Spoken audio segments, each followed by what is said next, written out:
दोस्तों, कहानी के शुरुआत में हमें एक बहुत ही अंधेरा जंगल दिखाया जाता है जहां एक बच्चा किसी से डर कर भाग रहा था या फिर हो सकता है किसी से बचकर भाग रहा था। जिसके बाद ये सीन यहीं से शिफ्ट होता है और इसी जंगल से गुजरते हुए एक रेड बस को दिखाया जाता है जो सड़क से होता हुआ अपने डेस्टिनेशन तक जा रहा होता है। थोड़ी दूर आगे जाने पर एक पेड़ गिरने की वजह से इस बस की रास्ता ब्लॉक हो जाता है, इसलिए इस बस ने एक दूसरा रूट पकड़ लेता है, ये जाने बगैर कि उधर खतरा भी हो सकता है। वहाँ पर हम कुछ स्केलेटन भी देखते हैं। आगे जाने पर सारे पेड़ कट के खत्म हो चुके थे। अचानक से वहाँ पर इनके बस के सामने धुंधलापन होने लगती है और इनके बस को घेर लेती है। बस में बैठे हुए बच्चे भी डर कर बाहर की तरफ देखने लगते हैं क्योंकि एकदम से ड्राइवर को बस रोकनी पड़ जाती है। उसने नीचे उतर कर देखा तो सामने एक मरा हुआ हिरण था जिसे वो उसे ठिकाने लगा देते हैं। ड्राइवर जैसे ही पीछे मुड़कर देखता है तो एकदम से शॉक रह जाता है और जब वो बस में दोबारा चढ़ा तो पता चलता है कि उसके पीछे से कोई आदमी भी चढ़ता है जिसने बस ड्राइवर को गन पॉइंट पर लिया हुआ था। वो सभी बच्चों को धमकी देकर अपने सीट पर आराम से बैठने को कहता है। सभी बच्चे उसकी बात मान जाते हैं और बस में आराम से बैठ जाते हैं। इसी बस में बैठे हुए एक बच्चे को याद आता है कि उसने न्यूज में इस आदमी के बारे में पढ़ा था। वो एक सीरियल किलर था और ये कुछ ही दिन पहले जेल से भागा था। और यही नहीं बल्कि डरा देने वाली बात तो ये थी कि ये आदमी सिर्फ टीनेजर को ही मारा करता था, या यह कह सकते हैं कि वो एक साइकोपैथ है। इस आदमी के कहने पर सभी लोग अपने फोन को विंडो से बाहर फेंक देते हैं और ड्राइवर अपनी बस चलाता रहा। और चलते हुए ड्राइवर ने एक और साइन बोर्ड मिस कर देता है जिस पर लिखा हुआ था कि वे एक मिलिट्री के खाली जोन की तरफ बढ़ रहे हैं, यानी एक ऐसा एरिया जहां सालों पहले रिसर्च की गई थी लेकिन अब वहां पर कोई इंसान नहीं रहता है। अब इनकी बस एक टनल से होता हुआ जाने लगता है जिस टनल में लाइट्स भी जल रही थी, लेकिन कुछ दूर जाने के बाद उनका बस एकदम से रुक जाती है। तब इन्हें पता चलता है कि बस की इंजन खराब हो गया है, लेकिन साइकोपैथ को लगता है कि ड्राइवर उससे चालाकी कर रहा है, इसलिए उसने एक बच्ची को गन पॉइंट पर ले लेता है और ड्राइवर से कहता है कि चलो उतारो नीचे और इस बस को मेरे सामने ठीक करो, और कोई भी चालाकी करने की कोशिश की तो मैं इस बच्चे को मार डालूंगा। इसी दौरान इस टनल की लाइट भी चली जाती है जिससे ये सभी घबरा जाते हैं। इस अंधेरी टनल में इन्हें एक खौफनाक आवाजें सुनाई देने लगती हैं। किलर ने ड्राइवर को इशारा करता है कि जाओ जाकर देखो कि आखिर क्या है। तब वो अपनी टॉर्च को लेकर आगे बढ़ने लगता है। जैसे जैसे वो अंधेरे की तरफ बढ़ता रहा तभी उसे एक साया नजर आती है। करीब जाकर देखने पर उसे पता चलता है कि वो तो एक भयानक दिखने वाला मॉन्स्टर था।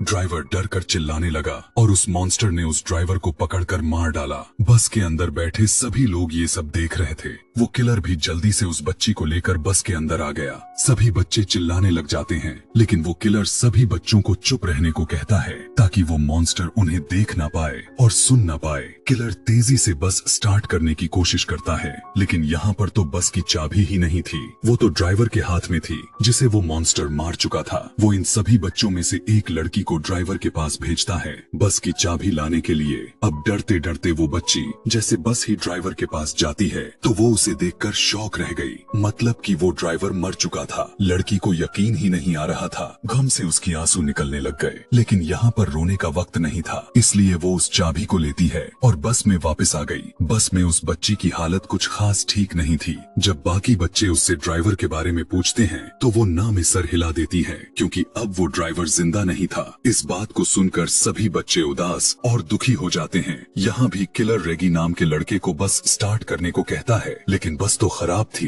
आखिर कैसे स्टार्ट होती। उसे धमकी देता है अगर तुमने बस स्टार्ट ना की तो मैं इन सभी को मार दूंगा। लेकिन ये लड़का इस किलर से बिना डरे बहस करने लगता है और मौका पाते ही पीछे से एक बच्चा उसे धक्का दे देता है। जब वो नीचे गिरता है तो रेगी ने उसके हाथ से गन छीन लेता है और फिर उसी के ऊपर पॉइंट कर दी। लेकिन यहाँ पर किलर हंसने लग जाता है और कहता है कि तुम नहीं मुझे मार सकते। अरे मारने के लिए बहुत हिम्मत चाहिए होती है जो तुम्हारे में तो बिल्कुल नहीं। इससे पहले कि ये बच्चा कुछ कर पाता बस के बाहर से इन्हें आवाजें सुनाई देने लगती हैं और इस आवाज ने सबको डिस्ट्रैक्ट कर दिया और किलर ने दोबारा उनसे गन छीन ली। अब बस के ऊपर से आने वाली आवाजें भी बढ़ चुकी थीं, जिसकी वजह से सारे बच्चे डर जाते हैं। गुस्से में किलर बस से उतरता है और चिल्लाने लगता है जो भी हो अंधेरे से बाहर निकलो, मेरा सामना करो। वो ये सब कह ही रहा था कि एकदम से उसकी बोलती ही बंद हो गई। उसके चेहरे पर अजीब सी खौफनाक मुस्कुराहट आती है और अचानक से कोई उसके ऊपर हमला कर दिया। हमला करने वाले ने उसके सर धड़ से अलग कर दिया था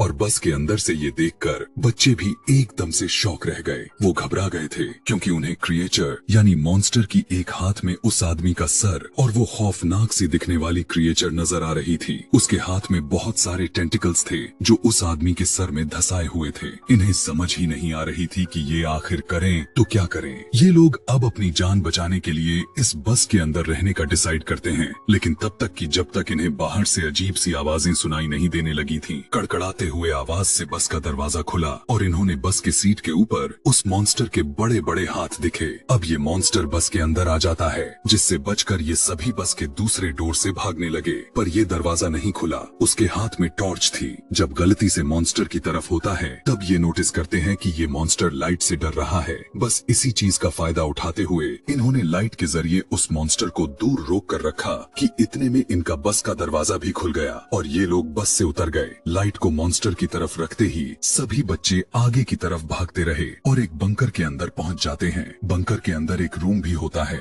जिस पर इस पूरी जगह का एक मैप बना हुआ था, जिसे देखने के बाद इन्हें पता चलता है कि ये एक मिलिट्री बेस है और अगर ये एक मिलिट्री बेस थी तो यहाँ पर लाइट भी हो सकती थी और कंट्रोल पैनल भी हो सकता था। इसलिए ये लोग प्लान बनाते हैं कि अगर उस मॉन्स्टर से बचकर रहना है तो इस मिलिट्री बेस के लाइट को ऑन करना होगा, जिससे ये लोग यहाँ से बचकर जा पाए। मैप को रखकर ये सभी एक पूरा प्लान बनाते हैं और सोचने लगते हैं कि आखिर कहाँ पर वो कंट्रोल पैनल हो सकता है। नोलन और उसके साथी पावर पॉइंट को ढूंढने के लिए चले जाते हैं, जबकि यहाँ पर बैठे ये तीनों अजीबोगरीब तरीकों से अपना टाइम पास कर रहे थे। जिसके बाद एक लड़की दोनों लड़कों से कहती है कि मुझे वॉशरूम जाना है, लेकिन वो जा नहीं सकती थी क्योंकि उसे डर लग रहा था। इसलिए रेगी उसके साथ चला जाता है। रेगी उसे अपने बातों ही बातों में तंग किए जा रहा था, इसलिए क्वीनी उसे अब कोई नहीं जवाब दे रही थी। अब काफी देर हो गई। जब तब रेगी पीछे मुड़कर देखने लगा तब उसे पता चलता है कि वहाँ पर तो क्वीनी थी ही नहीं।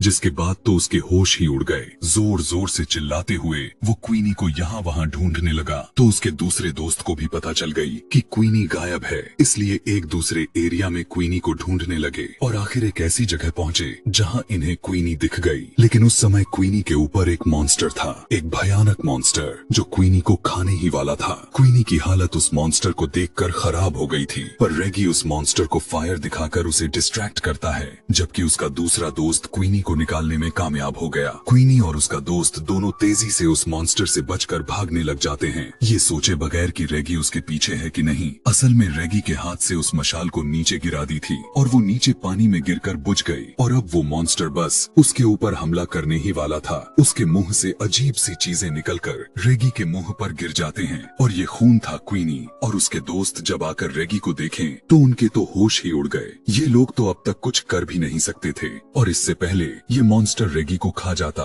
एकदम से यहाँ पर लाइट आ जाती है, जिसकी वजह से मॉन्स्टर डर कर रेगी को छोड़कर वहाँ से चला जाता है और ये लोग समझ जाते हैं कि इनके दोस्तों को वो पावर हाउस मिल ही गया। यहाँ पर नोलन और उसके साथी जिन्होंने इस लाइट को ऑन किया था, उन्हें यहाँ पर पास में ही एक कमरा मिला, जिस कमरे में एक डेड बॉडी पड़ी हुई थी और साथ ही बहुत सारी पिक्चर और नोट्स भी मौजूद थे। इस नोट्स में सिर्फ इसी क्रिएचर के बारे में नोट्स थी। ऐसा लग रहा था कि जैसे किसी ने इस क्रिएचर के ऊपर बहुत रिसर्च की है और फिर जैसे वो इस क्रिएचर को मारने में कामयाब नहीं हो पाया। लेकिन यहाँ पर इनका पॉइंट ये नहीं था, इनका पॉइंट तो ये था कि जल्दी से किसी भी तरह करके ये सभी यहाँ से निकल जाएं। इसलिए जब ये आगे की तरफ जाते हैं तभी इन्हें दूर से एक अजीब सा शैडो दिखाई देता है, जो दोनों डर गए और इन्होंने सांस तक रोक लिया क्योंकि ये मॉन्स्टर भी हो सकता था। पर उन्हें पता चलता है कि ये कोई मॉन्स्टर नहीं बल्कि इन्हीं के तीनों साथी थे, जिनको देखकर ये तीनों खुश हो गए और उनके पास चले गए। ये खुशी कुछ ही पल के लिए थी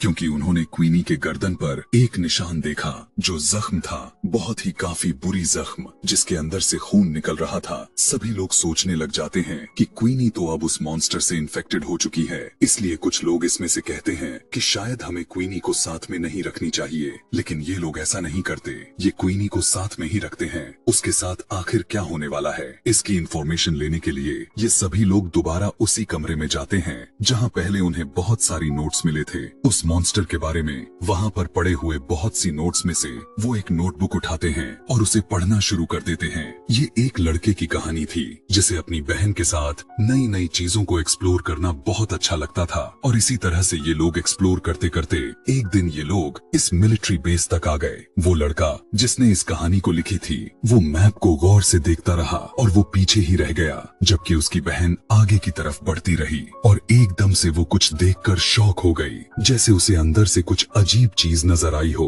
पीछे जो उसका भाई था वो जैसे ही उसके तरफ देखता है तो अब बहुत देर हो चुकी थी। टनल के अंदर से चीखने चिल्लाने की आवाजें आ रही थी, इसलिए वो खुद डर गया और अपनी बहन को बचाने की बजाय वो जंगल की तरफ भागने लगा ताकि वो अपनी जान बचाकर यहाँ से निकल सके। ये वही सीन होता है जो हमने मूवी के शुरुआत में देखा था। इस टाइम ये बच्चा तो यहाँ से चला गया, लेकिन उसके दिमाग में ये इंसिडेंट रह गया था। उसके दिल में ये बात रह गई थी कि उसकी लापरवाही की वजह से उसकी बहन मारी गई, और अब वो इस चीज से बदला लेना चाहता था जिस चीज ने उसकी बहन को मारा था। सालों गुजरने के बाद भी उसने कुछ भी नहीं कर पाया। उसने इस मॉन्स्टर के ऊपर रिसर्च की, उसके बारे में एक एक चीज पता किया, और फिर उसने प्लान किया कि वो इस मॉन्स्टर को कैसे मार सकता है। उसने मॉन्स्टर को मारने के लिए एक मशीन तक बना दिया था, लेकिन इससे पहले कि वो मॉन्स्टर को मार पाता, वो मॉन्स्टर उसकी यहाँ होने के बारे में पता कर लिया था और उसे ही मार डाला। उसके बनाए हुए नोट्स से ये लोग ये भी पता कर लेते हैं कि ये मॉन्स्टर जिसके ऊपर हमला कर लेता है या फिर जिसका खून चख लेता है उसे मार कर ही रहता है। और अब क्वीनी के ऊपर बहुत ही ज्यादा खतरा था। ये लोग फैसला करते हैं कि क्वीनी को बचाने के लिए ये लोग लड़ेंगे,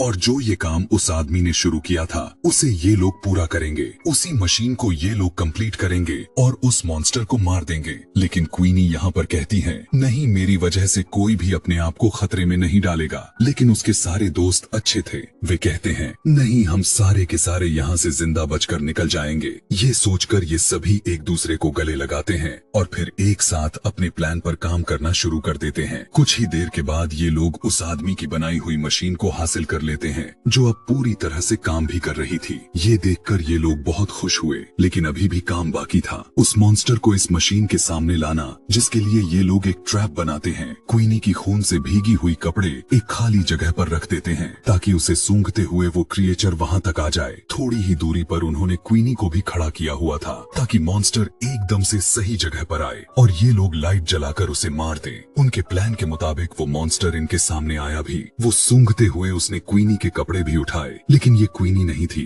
वो जान गया था। ठीक इसी टाइम नोलन को वो ट्रिगर नीचे करना था, लेकिन बदकिस्मती से वो ट्रिगर फंस गया, जिससे मॉन्स्टर क्वीनी को ढूंढते हुए उसके पीछे आ गया। इससे पहले वो क्वीनी के ऊपर हमला कर पाता। ठीक उसी वक्त वो लोग उस मशीन को चालू कर देते हैं और बहुत सारी लाइट उस मॉन्स्टर पर पड़ने पर मॉन्स्टर क्वीनी को छोड़ देता है। क्वीनी और उसकी दूसरी साथी तेजी से भागते हुए टनल से बाहर निकल आते हैं। अब इनके एक साथी तेजी से भागते हुए उस मॉन्स्टर के पेट में स्टैब कर देता है, लेकिन इनकी वार से मॉन्स्टर का कुछ नहीं बिगड़ा था। अब इन सभी के पास यही बचा हुआ था कि ये सभी यहाँ से अपनी जान बचाकर भागे। हाथों में मशाल लिए हुए ये सभी बाहर की तरफ भागने लगते हैं, लेकिन अब मॉन्स्टर इनके पीछे पीछे था। वो दोनों लड़कियां तो कब की टनल से बाहर निकल गई थी। टनल से बाहर निकलने के बाद उन्होंने काफी अच्छा फील किया और फिर पीछे देखा जहाँ अभी उनके दोस्त नहीं आए हुए थे, और अब उनके सामने मॉन्स्टर भी खड़ा हुआ था। डर से ये लोग कांपने लगे, लेकिन मॉन्स्टर बाहर नहीं आया क्योंकि बाहर रोशनी थी।